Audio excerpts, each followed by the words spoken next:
Дархан Дала жобасын көріп отырсыздар. Қалалар мен ауылдар, кәсіпорындар мен мәдени орталықтар, іскер адамдар мен өнерлі жандар, кең байтақ елімізді шарлап жүргендегі мақсатымыз оның ғажайып әрі алуан түрлі сұлулығымен сіздерді таныстыру. 25 жыл бойы еліміздің дамуына үлес қосып келе жатқан ақ көңілде қарапайым жандар тұратын елді мекендерге бастайтын мыңдаған жол бар. Алып жатқан аумағына қарамастан, сіз бен біз үшін әрі маңызды Дархан Даламыздың қалаларына бірге саяхаттауға шақырамыз. Сонымен Дархан Дала жобасы еліміздің солтүстігіндегі ең ірі қала Петропавлға келіп жетті.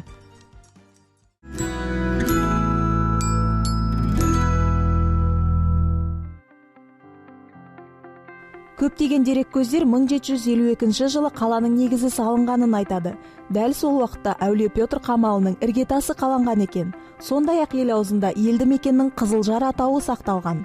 Тарих қойнауына үңіле түссек, тағы қандай дерекке кез боламыз? Бұл аумақта түркі тайпалары қоныстанған. Алтын Орда тарағаннан кейін бұл жерлер Абылхайыр хан династиясының қарамағына өткен. Төтемдер елді мекендердің атаулары бойынша қарасаңыз, барлығы түркі тілінде. Петропавлдың бүгінгі күнде тіршілігі қайнап жатқан ескі қалалардың бірі екеніне көзіміз әбден жетті. Оның бүгінгі келбетіне әдемі үйлесе қалған қас беттерінде бірде-бір кірпіші бүлінбеген ескі ғимараттары сөзімізге дәлел. Қала шығармашылық адамдары үшін таптырмас жер. Қонақжай, үлкен қаланың жаяу жүргіншілерге арналған тұтас бір көшесінің бойындағы ерекше мүсіндер мен ескерткіштер, көптеген аллеялар мен саябақтар саяхатшыларды қызықтырады. Адамнан еш сескенбейтін құстарымен таныссаңыз да болады. Біз орталық алаңдағы мерекелік іс-шараны тамашалап, ақ жарқын жайдары тұрғындарымен әңгімелесіп, жәрмеңкеден жергілікті бал мен палаудың тәмін таттық. Бірдей көк түсті күртеше киген бір топ адамды жолықтырып әңгімеге тарттық. Солтүстіктегі көрші елден келген қонақтар 15 машинадан тұратын автокеруенмен келген екен. Түмен облысы қазақтарының ұлттық мәдени автономиясы президентінің айтуы бойынша, Түмен Петропавл достық бағытының негізгі мақсаты екі ел арасындағы достық пен ынтымақты нығайта отырып, қазақтың салт дәстүрін сақтау және дәріптеу.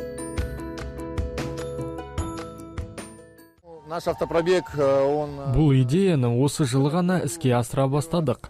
Ал келесі жылдан бастап дәстүрге айналдырмақпыз. Келесі жылы Түмен Астана бағытын ұйымдастырып, Экспо 2017 көрмесін ашылуымен байланыстырмақпыз.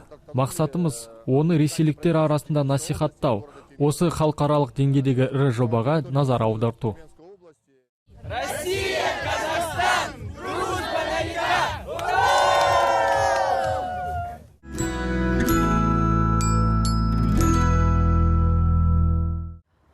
Бейнелеу өнері музейінің ғимараты республикалық маңызы бар сәулет ескерткіші болып табылады. Оны өткен ғасырдың басында ағаш өнеркәсібімен айналысқан ірі көпестің тапсырысы бойынша салған екен. Ол мұнда 1917 жылға дейін отбасымен тұрған. Одан кейін мұнда медициналық мекемелер, жұмысшы жастар мектебі орналасқан. Бүгінде музейде солтүстік Қазақстан облысы суретшілерінің, сондай-ақ еліміздегі бейнелеу өнерінің негізін салған суретшілердің картиналарын көруге болады. Солтүстік Қазақстан облыстық бейнелеу өнері музейі 1989 жылы тарихи өлкетану музейінің бейнелеу өнері бөлімінің негізінде ашылған. Бүгінде мұнда үнемі экспозицияларын жаңартып отыратын 7 зал бар. Бізге келген көрермен әр 2 айдан соң музейде сақталатын қордағы картиналар мен бұйымдардан құралатын жаңа экспозицияны көре алады. Қордағы 7000-дай жұмыстың арасында Әбілхан Қастеев, Жанатай Шәрденов сияқты көптеген белгілі суретшілердің картиналары бар. Экспозицияларда сондай-ақ суретшілер ұжымы немесе жеке суретші әкелетін жұмыстар болады. Олар белгілі уақыттан кейін картиналарын қайта алып кете алады.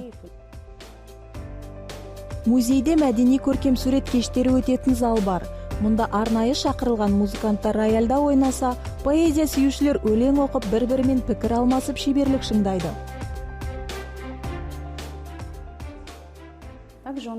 Мектепке дейінгі және мектеп жасындағы балалармен белсенді жұмыс жасаймыз. Әдетте интерактивтік шаралар экскурсияны тәмамдайды. Яғни одан кейін балалар шеберханаға барады. Шеберханамыз залдан залға көшіп отырады. Шығармашылық жағдайда балалар белгілі тақырыптағы түрлі бұйымдарды өздері жасайды. Осылайша балалар өнерді сүюді үйренеді, эстетикалық тәрбие алып дамиды. Петропавлдағы ең қызықты музейлердің бірі Абылай ханның резиденциясы мұражай кешені болып табылады. Сонау 1765 жылы Есіл өзенінің бойында салынған ағаш үйде хан кеңсесі, демалыс бөлмесі мен қонақ үй орналасқан. Кейіннен үй жанындағы құрылыстармен бірге өртеніп кеткен. Оның орнына 1854 жылы 2 қабатты кірпіштен ғимарат салынып, онда әскери лазарет орын тепкен. 90 жылдардың соңында ол қараусыз қалып, 2005 жылы ғана қайта қалпына келтіруге шешім қабылданады. Құрылыс жұмыстары 3 жылдай жүргізілген. 2008 жылы Петропавл ғана емес, бүкіл республика үшін маңызды шара Абылай ханның резиденциясы мұражай кешенінің ашылуы болады. Абылайдың ақ үйі осы ұлы тұлғаның өмірі мен қызметі жайлы баяндайтын музей. Келушілер мұнда еліміздің тәуелсіздігін және қазақ жерінің тұтастығын сақтауға бағытталған. Ол билік еткен заманмен байланысты және оның мемлекеттік қызметі туралы баяндайтын құжаттармен таныса алады. Экспозиция материалдары 20 жасында жоңғардың батыры Шарышты жеңгеннен кейін есімі шар тарапқа мәлім болған Абылайдың қазақтың рулары мен жүздерін біріктірудегі қазақ елінің бірлігін сақтап қорғаудағы рөлін көрсетеді.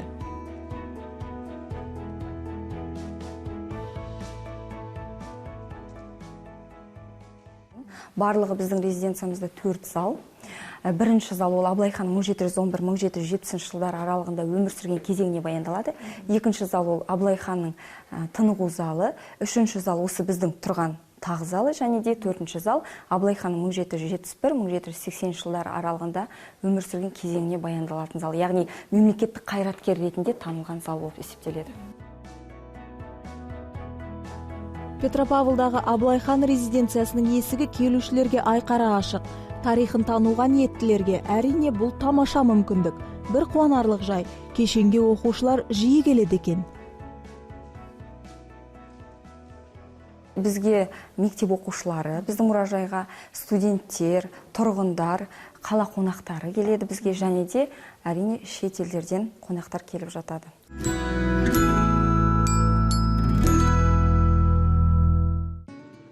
Кешкісін Петропавлда аралап жүргенде мотоцикл моторының гүрілін естіп, солай қарай асықтық. Қала тыныштығын бұзған байкерлер екен. Тас жолда батар күнге ілесіп зымырап бара жатқан еркіндік пен желдің темір символдарының соңынан қашанда әуесқойлықпен тоқтай қалып қызға қарайтын едім. Қазақстанның кез келген қаласында темір тұлпардың гүрілі өміріндегі сүйікті әуенге айналған адамдар құрған қоғамдастықтар мен клубтар бар. Осы адамдар үшін бұл қауіпті көліктің маңызы қандай екен? Оларды алға жетелейтін қандай арман мақсаттары бар екен?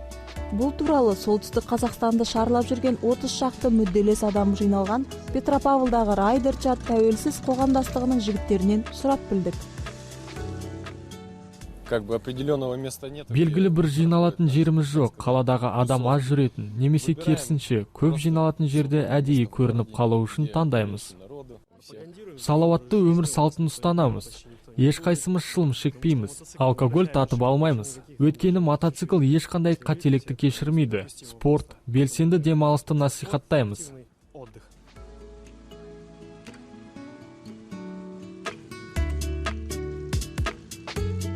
Не себептен мотоцикл? Біріншіден, бұл жылдамдық. Желден сүйрік жылдамдықты ұнатқан соң таңдадық. Спорттық машина сатып алған қымбатқа түседі. Мотоцикл айтарлықтай арзан және әдемі. Және бұл еркіндік қой. Қос дөңгелекті көлікте отырғанда жан жағында ешкім болмайды. Желмен бір өзің қаласың.